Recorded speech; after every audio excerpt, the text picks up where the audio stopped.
Good evening and welcome to Joy News Prime with me, Samuel Kojo Brace. Coming up this hour, President Akufo-Addo is emphatic that Ghana's position against the Russian invasion of Ukraine will neither shape nor change, as he insists less powerful countries deserve the right to exist. It is this same principle that led us to vote in the United Nations General Assembly in favor of the motion condemning the Russian invasion of Ukraine. And it is a position that we will continue to hold. The president has also been talking about regional security as the activities of jihadist groups grow. It's the affirmation of our commitment to collaborate further on tackling emerging security threats within the region, particularly on issues of terrorism, border security, and maritime piracy. Also, government comes under intense pressure to get the fight against illegal mining back on track as civil society organizations call for the institution of an independent and transparent investigations into the Prosper Mpomboating report. Meanwhile, government is insisting it is on course in protecting Ghana's forest and water resources despite coming under intense public criticisms and condemnation for its handling of illegal mining in the wake of the explosive Prosper Mpomboating report. Also, some schools in the Ashanti region have been recording low attendance since caterers boycotted cooking for the pupils. Now, because of this school feeding, it is now part of the system. So if that is out, the school will not be that attractive to the children any longer. So we are hoping and praying that government will be able to come to the aid of the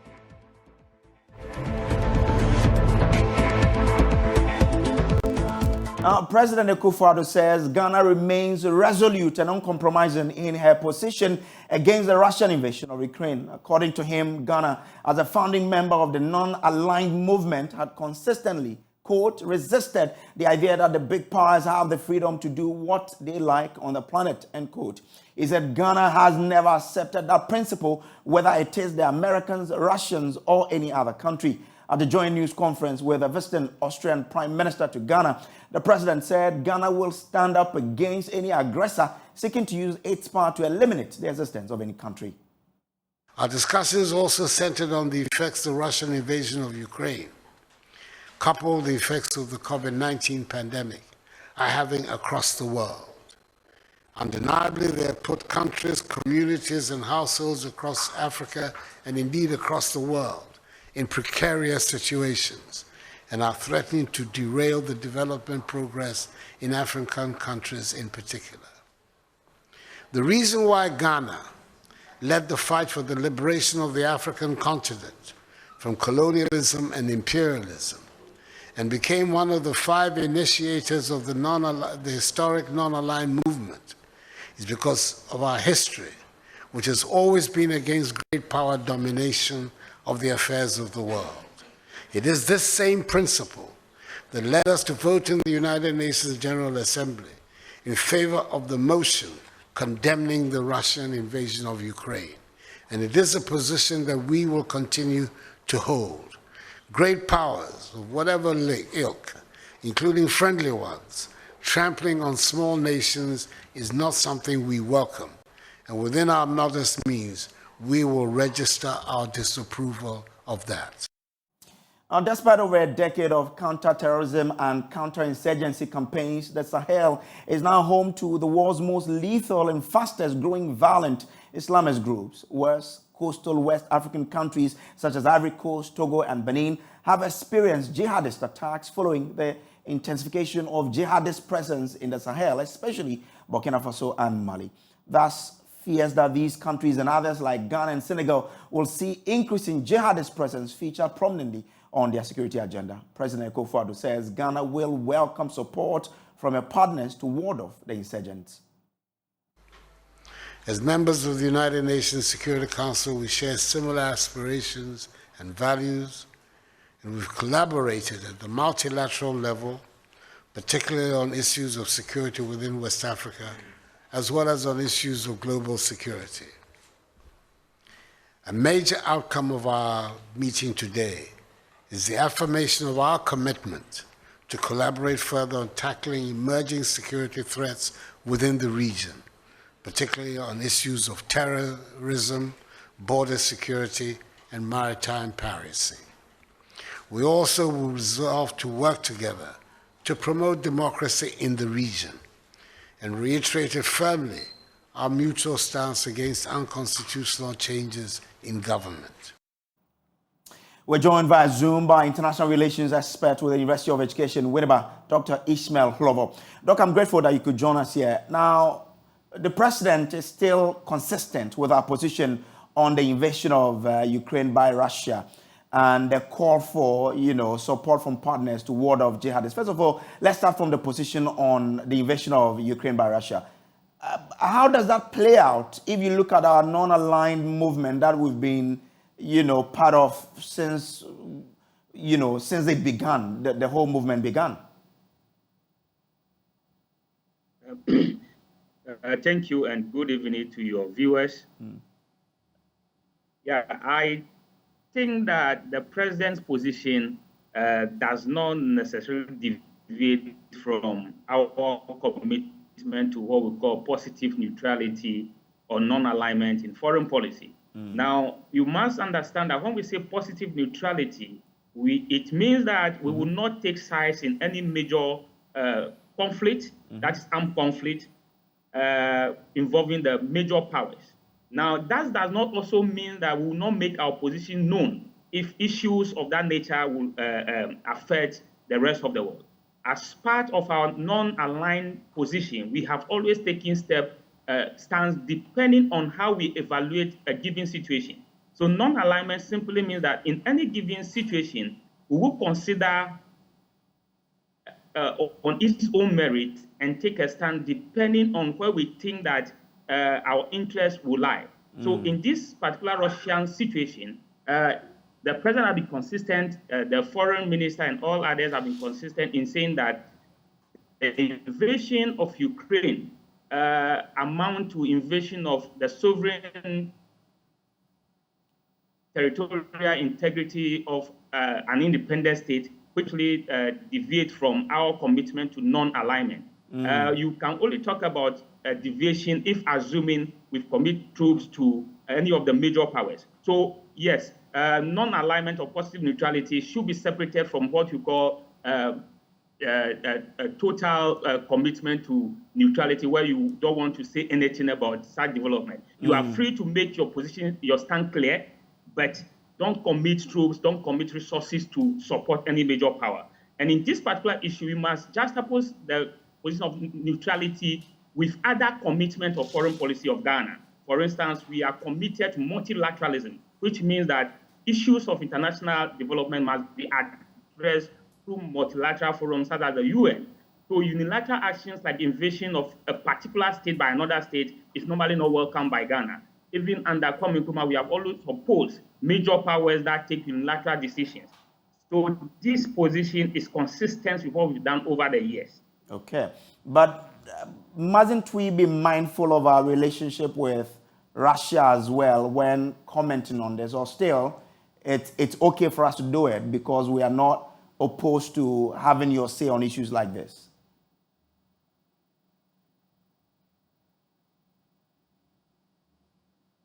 Of course, you are right to say that we should be a little bit careful in how we comment on this. But we have taken a stand. The stand we have taken is that, so regardless of the power that is engaged in this, we have to draw the bottom line that as far as we are concerned, this is unaccepted. Yes, of course, we still have diplomatic relations with the Russian Federation, and of course, we still engage with them. We have not disconnect ourselves from Russia, so we maintain diplomatic relations with them. But so far as we are concerned, so far as the administration is concerned, it seems that we have taken the stand that invasion of another country is unacceptable to Ghana, and that stand has been consistent. So I think that while we may be careful, we are still free to air our views on this particular issue, particularly as we are very careful to say that if assuming this invasion happens in Africa, are we going to say that, well, because Russia is a major partner to us, we will not make a comment? So wherever it happens, we must be consistent in condemning it. Okay. If we think that it crossed a red line in our foreign policy, and of course, in this case, we have always maintained the sovereign integrity of all nations, and that is key to our foreign policy. So, as it were, we are right to make our position known to the Russians, public or private, and still maintain relations with them. Okay. Dr. Hova, I'm grateful that you could find time to join us here on the Joy News Prime. Moving on to other stories, Ghana's water bodies continue to be destroyed by illegal miners, with some forest reserves almost becoming bare. Analysts say the verdict is out, a failed fight, with Professor Frimpong Boateng Galamsey report as the evidence of the deep political interest that made the entire quest just a mirage. This evening, a senior research fellow at the Center for Democratic Development, Dr. Kojo Asante, is calling on the government to institute an independent and transparent investigation into the report of the former Minister for Environment, Science and Technology, Professor Frimpong Boateng. According to him, the government cannot overlook revelations made by the former minister and pretend nothing untoward has gone on. He was speaking at an event by Gimpa School of Law on tackling corruption in sub-Saharan Africa. What we have to insist is that if government says that it's serious, if the president says he was going to put his presidency on the line, it cannot shirk its responsibility. And all of the revelations that are coming and so on and so forth, it can't be dismissive and say that it's hearsay. This is the cabinet minister that you put in charge of your own committee that you set up and has brought a report. They say, well, it's not on a letterhead, it's not this and that. This was 2 years ago. That is even a worry, that we want to know what was done 2 years ago. Even for you to come to a determination that something is hearsay, you need to investigate it. For me, I'm calling for some independent process to go into this matter. This matter it's not just today. But this report was 2 years ago. So what had been done since then? If at that time government thought it was hearsay, why is it that he kept all the committee and all of those things so functioning? Is it now that we are now coming to think that this is hearsay matters? So we cannot accept what government is saying. Somebody's personal grievances. No. That's not good enough. We need to a proper investigation. As a state that is serious will do proper investigation into the matter, where everybody will see the report. Yeah, we talked to this person, we introduced, we went to see, and this person doesn't own anything, all of those things. We want a proper report, not just a dismissing, from a cabinet minister that you or yourself have appointed to oversee the process. No, that's not acceptable. Despite the revelations, government is still insisting that it is still on course in protecting forest and water resources, despite coming under intense public criticism and condemnation for its handling of illegal mining in the wake of the explosive Professor Frimpong Boateng report. According to the Minister for Lands and Natural Resources, Abu Jinapo, government is leading the fight with enough transparency and integrity to deal with the Galamsey menace. The minister gave the assurance at a press conference on government's preparedness for the 2023 Green Ghana Day celebration. The ministry has been rolling out a two-pronged approach in restoring the degraded landscape of our country and restoring the forest cover of our country. First is protecting the forest reserves of our country. And second is engaging in this aggressive afforestation and reforestation.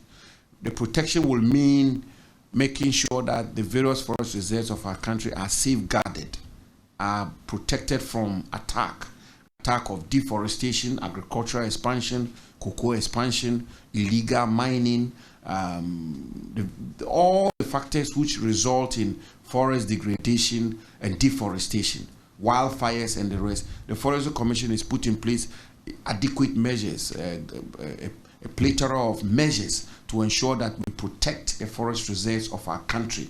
And I want to say to the Ghanaian people that whatever it takes to protect the forest reserves of our country, government is putting in place all kinds of measures. In fact, as recently as 2 or 3 weeks ago, we had a retreat and the Forestry Commission briefed cabinet on the measures that are being taken to protect the forest reserves of our country. And we're going to continue. We're going to continue to roll out these measures to make sure that these forest reserves are cordoned off from attack or from the drivers of deforestation and forest degradation. Is that you continue to have the assurance of government and the ministry that we are discharging our mandate with integrity and transparency, with candor, and doing all we can to ensure that we keep our environment, we keep our landscape intact, and the integrity of our forest reserve is not compromised. And as you know, the various measures the ministry is put in place to deal with these matters are matters of public knowledge, and these are matters I've spoken to over and over again. And we're very focused on that, and we don't want to be distracted. The forestry sector is one aspect of the mandate of the ministry, but as you quite rightly pointed out, the forestry sector has a relationship with the mining sector, as the mining sector has a relationship with the forestry sector. So whilst we are taking these measures to green our country, we are equally taking measures to protect the forest reserves of our country. And that is the responsibility the President gave me from March 2021 to date, and I've been working hand in glove with the various stakeholders in the ministry, in government, and beyond to make sure that we discharge the assignment given to us by the President, and that's exactly what we are focused on doing. Samuel Abu-Jinapo is Minister for Land and Natural Resources. Deputy Minister for the Ministry, Benito Usubio, said government has approved 2.5 million cedis for this year's Green Ghana tree planting. Nation Fund Board, which is a fund that has been established by government through the Forestry Commission to assist in private plantation development, is also going to contribute 500,000 seedlings. We have committed, and I will say committed donors who have also pledged 1 million. These include the churches, Rotary Club, the banks, all of them.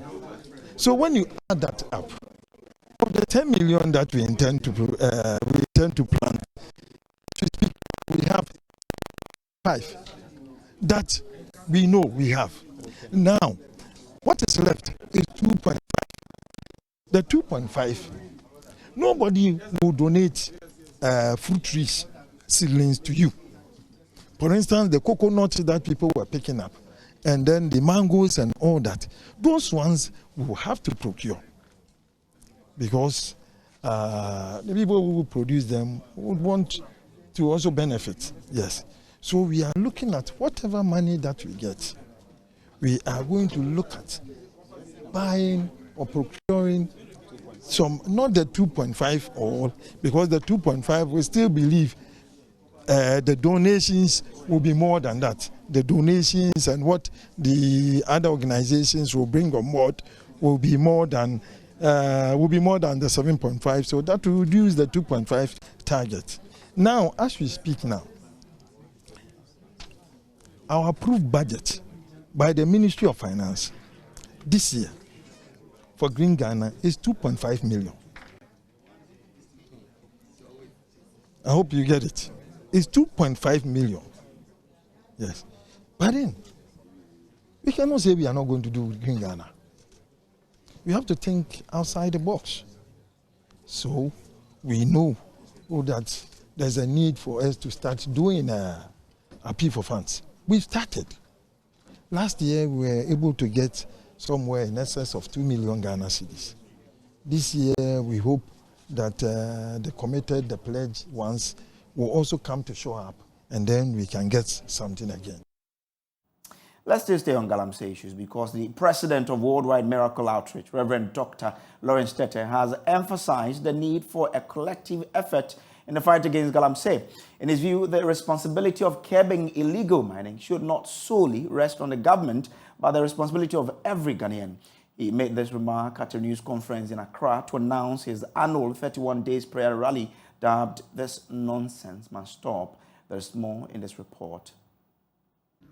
This Nonsense Must Stop is an annual prayer rally led by the Lawrence Tete Ministries to pray and address issues plaguing the nation. Speaking at a news conference to announce this year's, Lawrence Tete indicated that ending Galamsey shouldn't be left to government alone, but should be a concern of every Ghanaian. Corruption must not be condoned by any level of our society. And whether we like it or not, today, Ghana, people are not honest, and corruption seems to have permeated into the rank and file of our community. We should not also forget that we have a collective responsibility to stop galamsey. And stopping galamsey has nothing to do with government alone.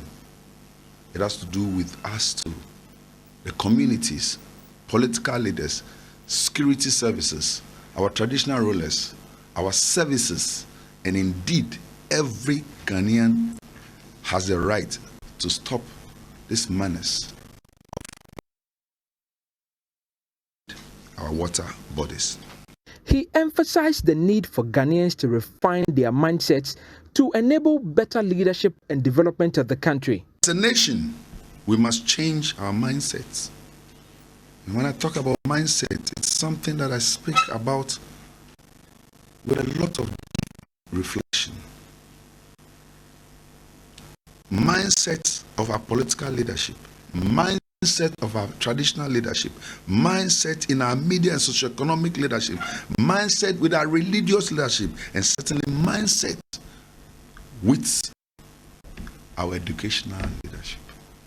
Dr. Tete indicated that this year's edition of the prayer rally will bring together people from all walks of life. Our previous rallies over the years have been very overwhelming and successful, winning souls and seeking the face of God, culminating in great miracles and testimonies, very tangible manifestations of God's glories over the years. So we extend a special invitation to you, especially the press, the presidency, the legislature, the judiciary. The date is from 1st of May through to the 31st of May, every morning from 6 a.m. through to 8 a.m. It's going to be at the Miracle Center at a Christian village near the golf course in Achimota. The National Prayer Rally will take place from the 1st to the 31st of May 2023 at the Miracle Center Christian Village. Esther Nkrumah's report.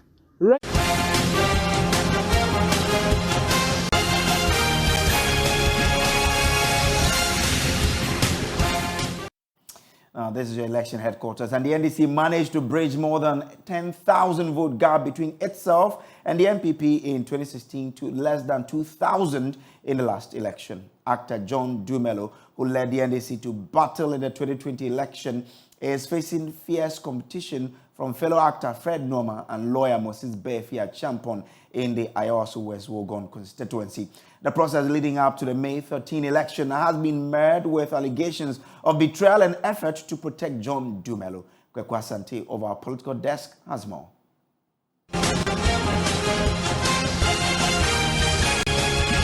Following what many described as an outstanding performance in 2020, John Dumelo expected that he will run again on the ticket of the NDC unopposed, but he is facing fierce opposition from a person he considers a friend and fellow actor Fred Numa. John Dumelo also has to contend with fast-rising politician and lawyer Moses Befia Champon. But even before the party's nomination was open and closed at the time, John Dumelo and Fred Numa were engaged in a media war, accusing each other of betrayal. Obi offered him 2 months ago, no, or catch him there, what them back into Onuntino or support my bid to come back. No? And then yes, he's saying I gave his blessings. When did I give his blessings? When did I give my blessings to him? When did I give my blessings to him? On my birthday, or my birthday, Nasi. 3rd February. Where a surprise party, ma'am, or my birthday, Nasi. He came there, and you bring out a releasing a flyer. I never gave him my blessings. I never told him in the face that, Fred, I am not coming back. I never said it. Never in any conversation whatsoever. Stab in the back. Obi I met him for almost 20 years. That's a stab in the back. Does he think politics is a joke? Or does he think we are joking around? No, on Obi to MPP. One Ogana own him say John Echo Sa. The NDC made significant inroads in the Ayawaso West Wogan constituency in the last general election and will be hoping to build on that in a bid to wrestle the seat from Deputy Majority Whip Lydia Alhassan. Moses Befi Champon, who is seeking to lead the NDC in that constituency, is alleging a plot to have John Dumelo run unopposed. He insists he is confident he will win the primaries and win the seat for the NDC. It's inappropriate, and it is surprising that the party, after we successfully filing our nomination forms, after making the required payments, after going through all the necessary procedures, would surprisingly make a U-turn that actor John Dumelo should be the only person to be vetted in Ayawaso West Wagon. I mean, it's surprising because just this Monday, when that was the date we were supposed to be vetted, we had a meeting with the regional chairperson of the NDC, right, of the party. And he stated that because of some issues that were popping up regarding the online filing, he had received a directive from the national chairman that Ayawaso West Wagon, the vetting should be postponed until they clarified those technicalities.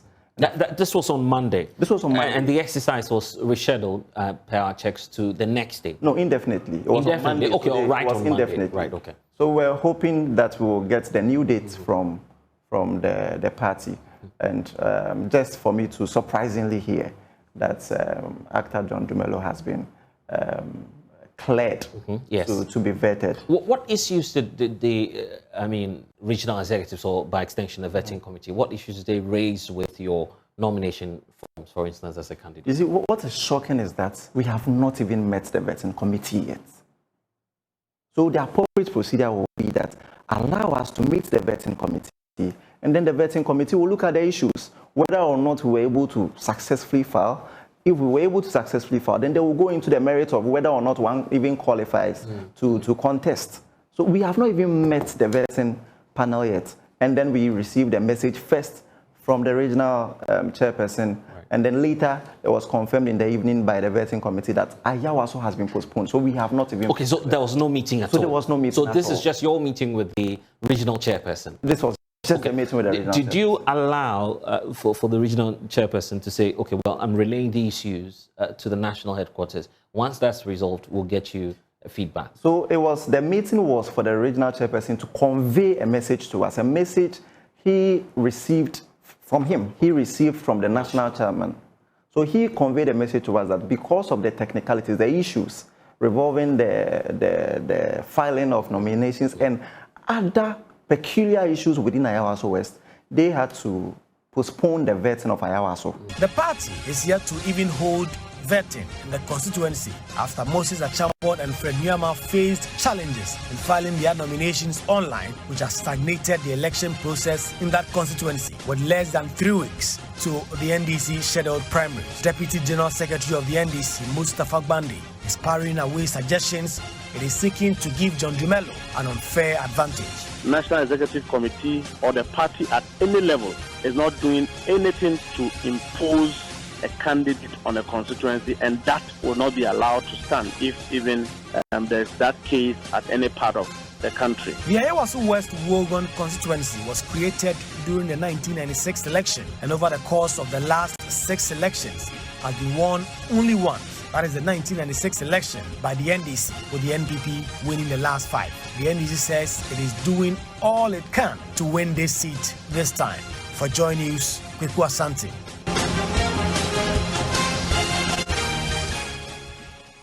As we're watching the Joy News Prime, still to come here, some schools in the Ashanti region have been recording low attendance since caterers boycotted cooking for the pupils.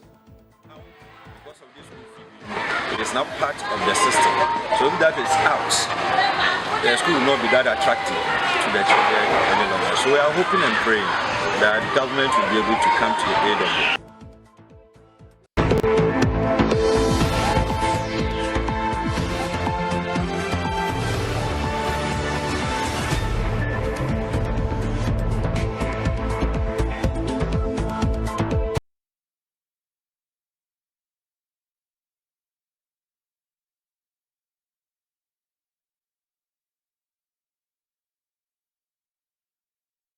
Welcome back from the break. Now, some schools recorded low attendance as caterers boycotted working. Now, some schools in the Ashanti region have been recording low attendance since caterers boycotted cooking for the pupils. The caterers under the school feeding program have in the past 3 weeks embarked on an industrial action demanding unpaid arrears and increase in the feeding grant. Some parent school authorities say the absence of the caterers has affected school attendance. Love News checks, however, indicate some of the caterers are returning to post in some basic schools. The caterers at a recent press conference said they would not be intimidated to resume cooking for pupils in basic schools. Love News checks, however, indicate some of the caterers are returning to cook. Headmaster of the State Experimental Basic School 2, Solomon Osei Kankam, says the absence of the caterers had a negative consequence on school attendance. He says students who depended on the regular school meal resisted attending classes. As you can see, they are at work now cooking for the children. Before then, the children, when they come to school, because most of them depend on their school, when they come in the afternoon, you see some of them complaining of hunger. We did advise them to bring money to school to buy food until the caterers come back. But some of them will come to school complaining that they don't have money. And it was actually having effect on our teaching and learning. The headmaster pleaded with the government to liaise with the caterers to prevent any further strike. Now, because of this school feeding, it is now part of the system. So if that is out, the school will not be that attractive to the children any longer. So we are hoping and praying that government will be able to come to the aid of the caterers so that work will go on smoothly. Everything to be fine for us. Some parents also called on the government to ensure the caterers fully return to post. As a mother, I wake up early for work, so it's disturbing to find my kids go to school without the caterers not cooking. Government must consider doing something urgently about this. There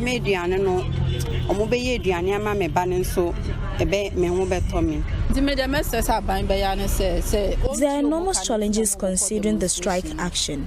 Government must pay his debt and ensure the caterers return to schools to cook. You promised to feed the students, so do so. If you stop cooking, it becomes a problem for parents for as long as it remains a government policy. Government must do something as soon as possible. For Joy News, Nana Boachi Dankwe Yadom reporting. Now, the Office of the Accra Metropolitan Assembly is warning food operators without a health certificate that they will face prosecution. This was after the Assembly made a surprise visit to some selected restaurants at the Rolling Spark. Senior Environmental Health Officer of the Accra Metropolitan Assembly, Inspector Joseph Asatinga, indicated that there have been increasing cases of food-related diseases in the Greater Accra region and warns food operators to adhere to the AMA health regulations. My colleague Prince Oswansa was with the team and has come through with this report. On today's Clean Ghana campaign trail, the sanitation team paid a surprise visit to restaurants at the Rolling Spark in the Central Business District of Accra. Our purpose of visit here today is to see how you prepare your food, handling, storage, the general environment of your restaurant. We have been here several times, and today I'm sure you will make us happy that we have been visiting you. So the standards that we ask you to do, I'm sure you've done everything put everything in order. This was a follow-up visit to restaurants the health and sanitation team had previously visited. Our work is a routine exercise. Once a food industry, we are not supposed to leave the place within 2 weeks or 3 weeks without visiting the place. And every time we visit a restaurant, all the findings that we come across, whether defects, whether good, whatever findings we come across, we make recommendations to the proprietor that per our next visit that we are coming, we want to come to see that you comply with the directive in the notice. One of the restaurants they visited was lauded for its adherence to the AMA health and sanitation regulations. So maintain the standards that you put up here, and I recommend that you see the doors. the next time we will come, I want to see that either you paint it with oil paint or you change it. If you can't change, paint it so that they will look more attractive. Speaking to Joy News, the senior environmental officer, Inspector Joseph Asitanga, issued a stern warning to food operators without health certificates that they risk being prosecuted. Restaurant, whatever product that you are producing that is consumable must reach out to AMA, Metro Public Health, and undergo this screening and test to obtain the certificate. Or else, if we come to your food industry, whatever type of food that you are preparing, provided it is consumable product, and you don't have this card, we will match you to our law court and prosecute you accordingly, because it is a very important requirement that determines the fitness of health before you handle food. Meanwhile, owner of All Joy Restaurant, Mary Barr, also urged food vendors to also respect rules governing food safety. Car park, you see people really cooking with fire and all that, you see. So it's the way AMA checks us. We think that they should be on them too. If they feel that they are supposed to be where they are, then they too have to face, this vigorous kind of screening. The senior environmental health officer of the Accra Metropolitan Assembly, Inspector Joseph Asitanga, urged food operators to prioritize the health and safety of their customers by ensuring that all employees possess valid health certificates. A report by Prince Owusu Ansah, read to you.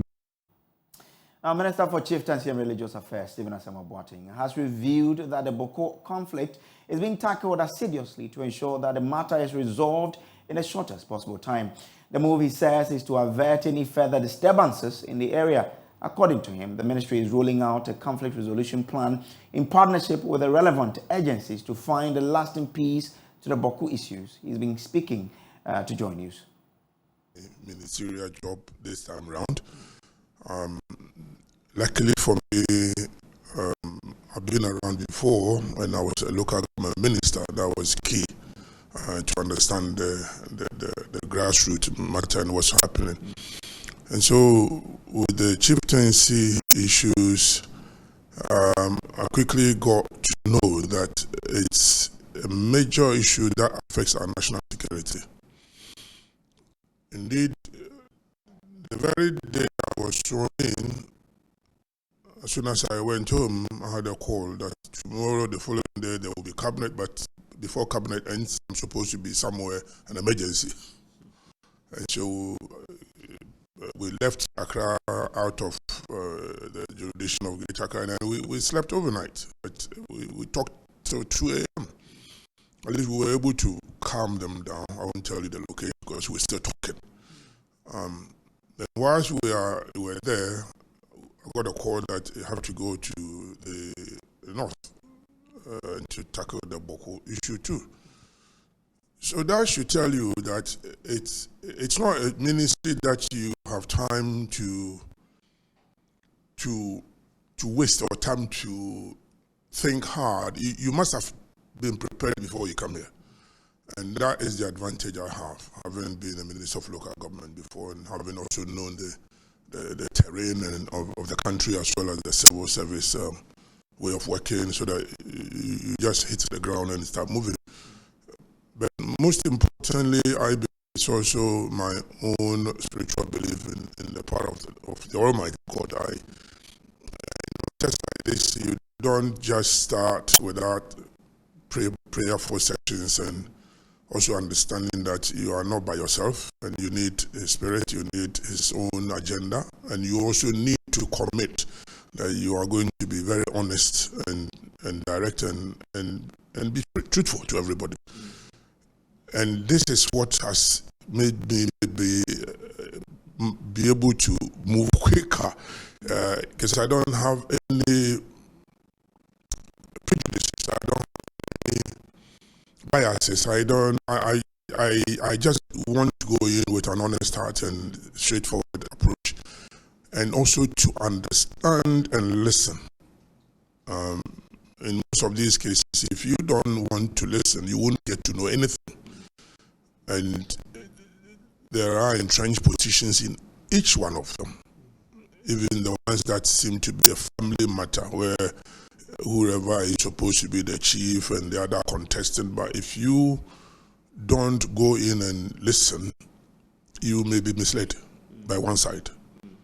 And then you start taking a position and you've messed it up. So that is the terrain I've come into. It's very unpredictable, but it's manageable because of the background I've got and the power of the Almighty and my ability to listen also, and to be humble enough to understand that you are not the solution in the way that you can solve everything, but you facilitate the solution. That's the ministry's job, is to make sure that the chieftaincy institutions themselves, who understand their own customs and their traditions, and you facilitate for them to meet and be able to resolve those matters.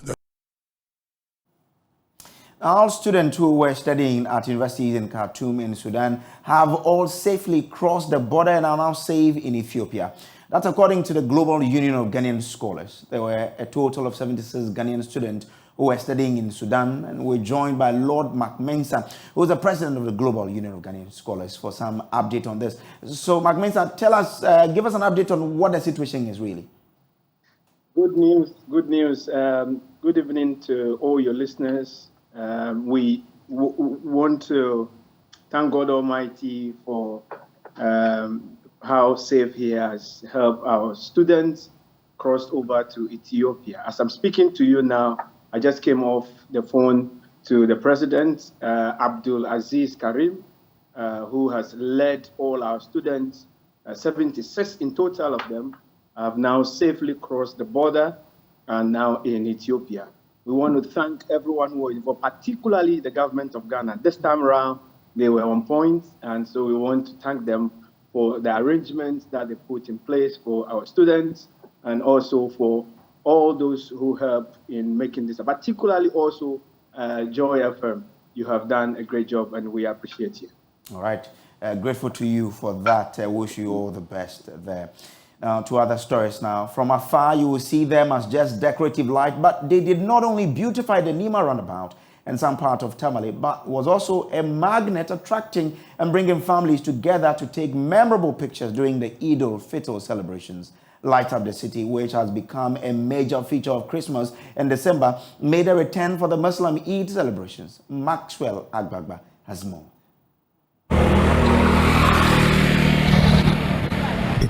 Roundabout and some parts of Tamale in the northern region adorned with different lights. It is glittering from a distance here at Nima. Its attraction is simply irresistible. Here at the Nima roundabout, I've met Jamila Sufiyan with her family.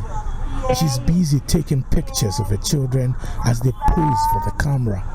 Jamila says she did not have to spend money to go out of town for a good spot to take pictures this Ramadan season. She wants the lights back next year.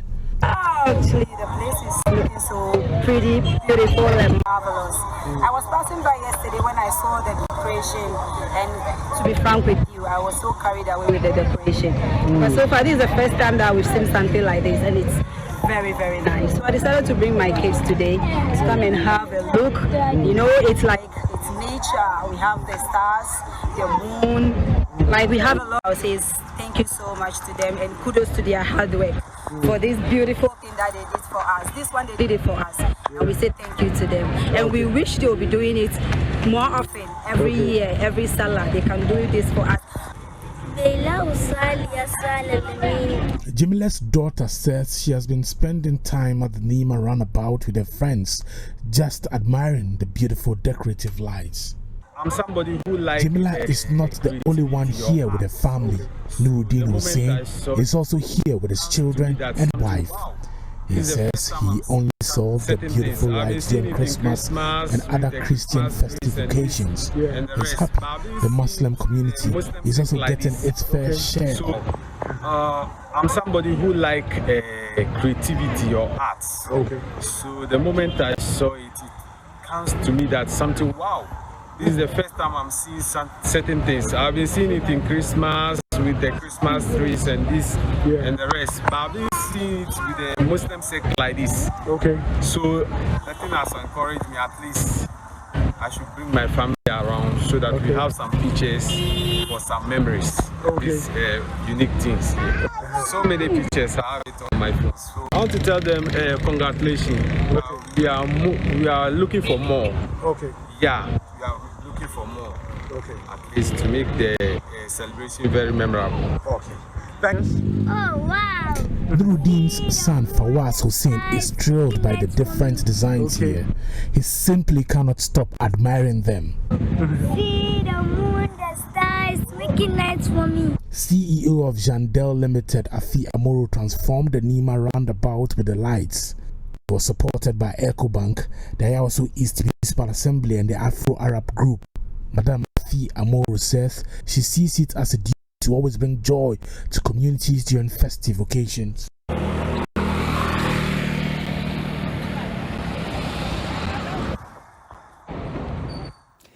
It's always a vibe to have Becky Meggs in the studio. Hi, Becky Meggs, how are you? I'm fine, thank you. How are you? Are you smiling? Oh, gosh. I know. But, Brace, let me talk to you about legendary reggae group, Morgan Heritage. So they're in Ghana. They've launched their album, The Homeland, here in the motherland, which is obviously Ghana. They spoke about how this particular album is African, and it's a beautiful thing to have launched it here in Ghana. They spoke to my colleague, Ibrahim Bembako. Now it's time to do something different and meaningful. And that's why we chose world music, and within world music we chose African music. Why African? That is the thing. Because why African? We are black people. Simple. You understand? The essence of our DNA is blackness, is Africa. So why not Africa? You ask me, why Africa? Why not Africa? You answer that for me. Yeah, you see, as Rastafarians, we look to Africa. From we were youth, that's where we were raised as Rastafarian children in the 12 Tribes of Israel organization.